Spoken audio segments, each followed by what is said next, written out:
The question that most people ask me is, where do you get your ideas from?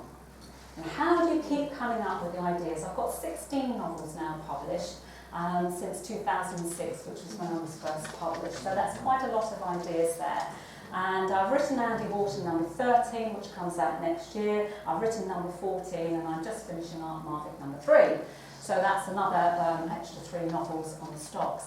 Where do I get my ideas from? Well, my ideas primarily come from locations. Locations are a great inspiration to me. And as has already been mentioned, that most of my crime, well, all of my crime novels are set against the backdrop of the sea. That, if you like, is my trademark, it's my brand, it's the sea.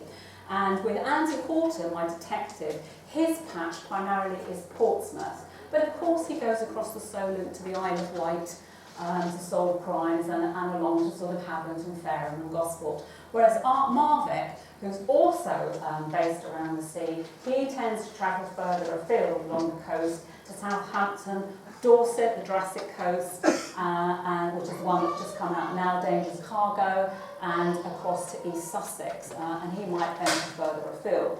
So locations are a very great inspiration for me. My husband and I, we do a lot of walking. We do a lot of walking around the area and on the beautiful Isle of Wight, and I'm always looking for a good place to put a body.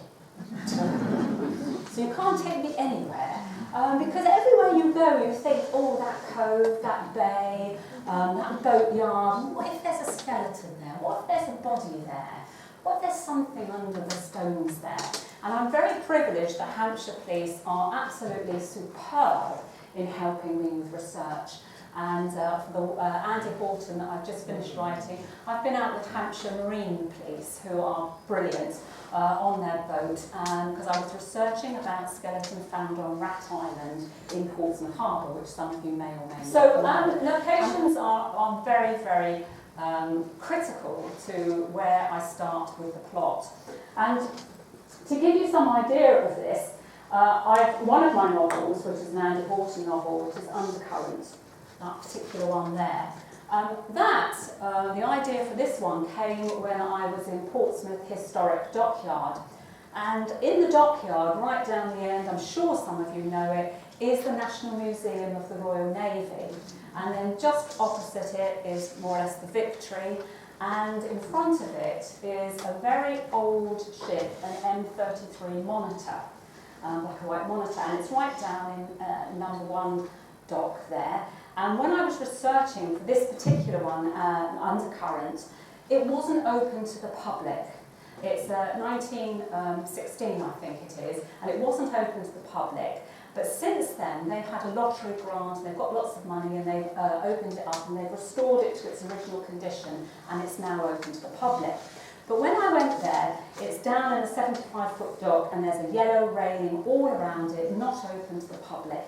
And as I was looking down, I could see this tarpaulin on the ground. And underneath this tarpaulin, there was something sort of sticking out. You can see where I'm coming, can't you? You can see it working, and you think, oh, that could be a body under there, couldn't it? And it just looked like it could be a body under there. So then I start thinking, if I've got a body there, how did it get there? Who is it? How did he or she die? Who killed them? Is it murder? Is it an accident?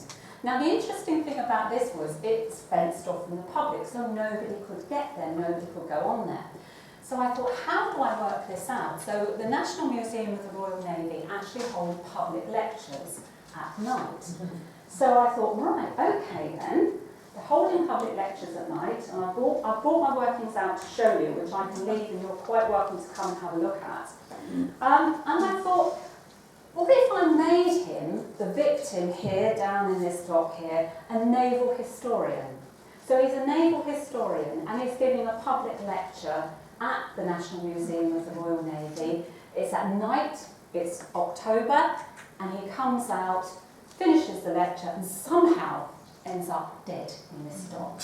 Now that's the challenge, isn't it? That's the basic idea of the story. So once I've got that sort of basic idea, what I then tend to do is I tend to work in what I call spidergrams, but some of you will probably call mind maps. I'm sure you've all used them before. So I draw a circle, and in this particular case, I put in a circle my victim, who is my naval historian, and his name is Dr. Douglas Spalding.